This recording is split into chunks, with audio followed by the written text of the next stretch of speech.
ఇప్పుడు మనం పచ్చి పపాయ హల్వా చేస్తున్నాం. పచ్చి బొప్పాయికాయని తీసుకొని పైన తొక్క తీసేసాను. ఇప్పుడు దీన్ని మనం గ్రేట్ చేసుకోవాలి. పచ్చి బొప్పడికాయ ఉంటుంది కదా, దాన్ని మనం ఎప్పుడైనా సరే నాన్ వెజ్ ఉడకబెట్టడానికి బాగా పనిచేస్తుందండి. కానీ చాలామంది ఏం చేస్తారంటే కాయ వేస్తారు. కాయ కాదు, పైన ఉన్న తొక్క ఏదైతే మనం తీసేసామో దాన్ని మనం సేవ్ చేసుకొని మిక్సీ పట్టేసి ఫ్రిడ్జ్లో పెట్టుకుంటే ఎప్పుడైనా యూజ్ చేసుకోవచ్చు. కాకపోతే మ్యారినేషన్ చేసేటప్పుడు కాకుండా ఇంకా ఉడికిచ్చే ముందు జస్ట్ మిక్స్ చేసి 10 నిమిషాల ముందు మిక్స్ చేసి కుక్ చేసుకుంటే సరిపోతుంది. ఎక్కువసేపు పెడితే మీట్ అంతా కరిగిపోతుంది. అది బాగా గుర్తుపెట్టుకోండి. ఇప్పుడు దీన్ని మనం గ్రేట్ చేద్దాం.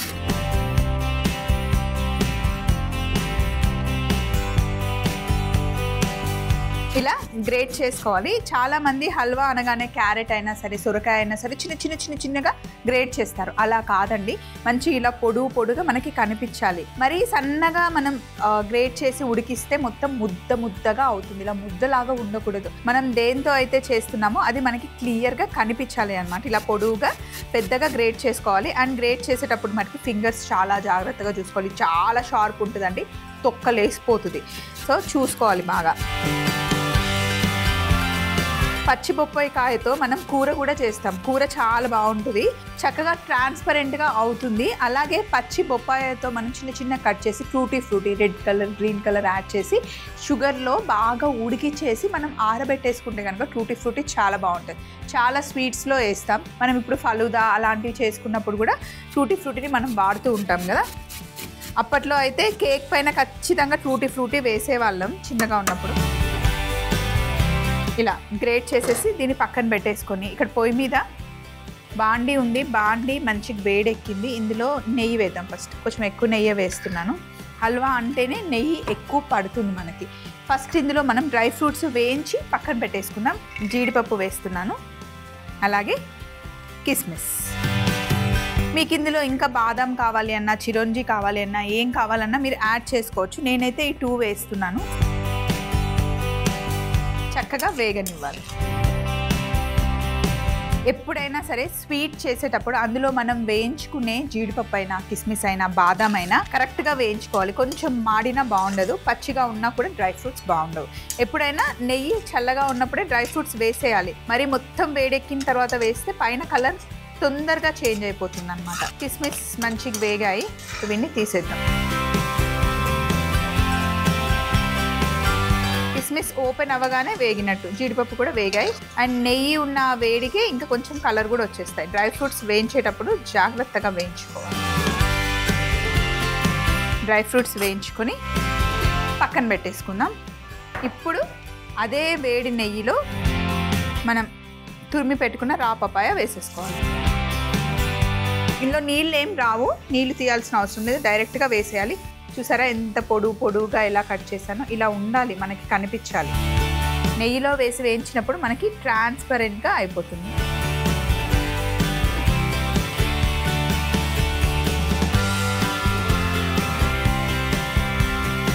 ఇప్పుడు కాస్త చిన్న మంటలో నెయ్యిలో మంచిగా వేయించుకోవాలి.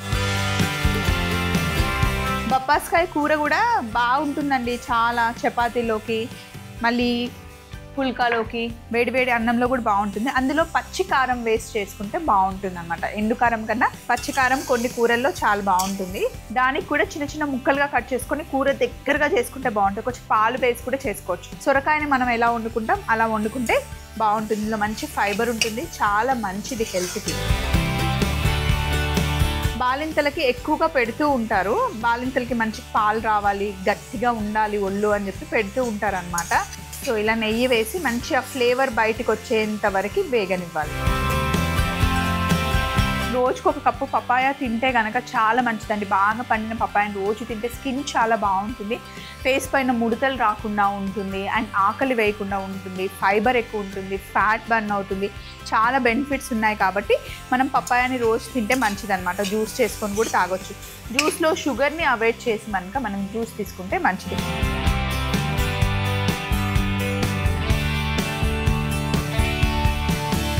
మంచిగా పపాయాని వేయించుకోవాలి.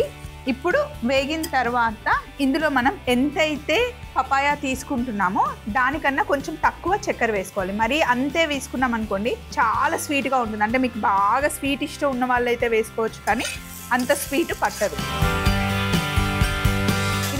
షుగర్తోనే చేస్తాం, ఇందులో బెల్లం వేయం, ఎందుకంటే కలర్ చేంజ్ అయిపోతుంది బెల్లం వేస్తే. ఇప్పుడు చక్కెరలో మంచి కుక్ అవ్వాలి.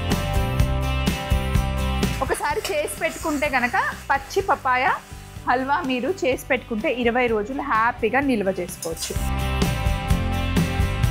ఇప్పుడు చక్కెర వేసిన తర్వాత కుక్ అవుతూ ఉంటే ఇది ట్రాన్స్పరెంట్గా అయిపోతుందండి. చూస్తూనే మీకు గ్లాస్ ఫినిష్ వస్తుంది అన్నమాట, గ్లాసీగా అవుతుంది.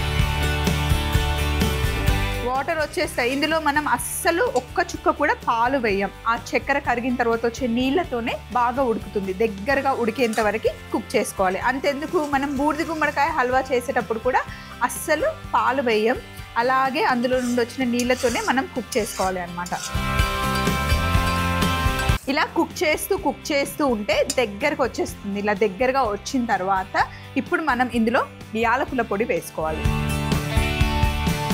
వేసి బాగా మిక్స్ చేస్తే ఫ్లేవర్ బాగుంటుంది. స్వీట్లో ఖచ్చితంగా యాలకుల పొడి, ఏ స్వీట్ చేసినా, మనం పాయసం చేసినా, ఏదైనా సరే తీయగా ఉండే స్వీట్లో అయితే ఖచ్చితంగా మనం యాలకుల పొడి వేస్తాం. అయితే ఎప్పుడు కూడా యాలకుల పొడి మధ్యలో వేయకూడదండి, స్టార్టింగ్లో వేయకూడదు, లాస్ట్లో ఇంకా స్టవ్ ఆఫ్ చేస్తాం అనే టైంలో వేస్తే ఆ ఫ్లేవర్ అలా లాక్ అయిపోతుంది అనమాట. ముందే వేసేస్తే ఉడికి అదంతా పోతుంది. సో అందుకని లాస్ట్లో వేయాలన్నమాట. ఇప్పుడు ఇందులో మనం కొద్దిగా నానబెట్టి పెట్టుకున్న కుంకుమ పువ్వు నీళ్ళు వేసేసుకోవాలి. కొంచెం కలర్ వస్తుంది, ఫ్లేవర్ కూడా బాగుంటుంది. ఇంకా స్టవ్ ఆఫ్ కూడామే.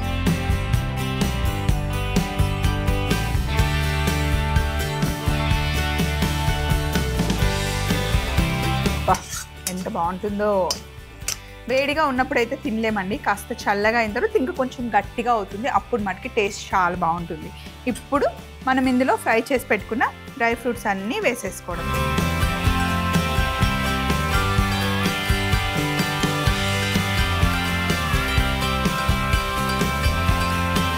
సో పచ్చి పపాయ హల్వా రెడీ అయిపోయిందండి. దీన్ని మనం బౌల్లోకి తీసుకుందాం.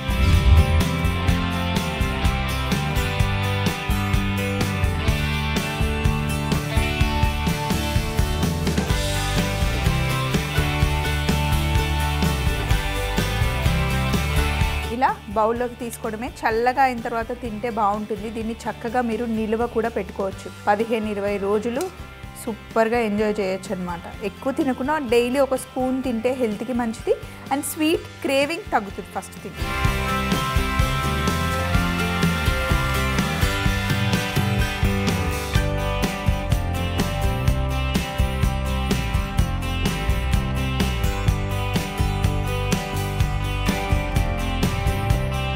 పచ్చి పపాయతో చక్కగా హల్వా చేసేసాను. పచ్చి పపాయ హల్వా తయారీ విధానం: ముందుగా పచ్చి పపాయాన్ని గ్రేట్ చేసుకోవాలి. అలాగే ఒక బాండీ పెట్టుకొని అందులో నెయ్యి వేసి జీడిపప్పు కిస్మిస్ వేయించుకొని తీసి పక్కన పెట్టి, మిగిలిన అదే నెయ్యిలో మనం గ్రేట్ చేసి పెట్టుకున్న పచ్చి పపాయాన్ని వేసి పచ్చి వాసన పోయేంత వరకు ఫ్రై చేసి చక్కెర వేసి దగ్గరగా వచ్చేంత వరకు ఉడికించుకొని, చివరగా యాలకుల పొడి, నానబెట్టుకున్న కుంకుమ పువ్వు కూడా వేసి బాగా కలుపుకొని, ముందుగా మనం వేయించి పెట్టుకున్న జీడిపప్పు కిస్మిస్ కూడా వేసి కలిపి బౌల్లోకి తీసుకుంటే పచ్చి పపాయ హల్వా రెడీ అవుతుంది.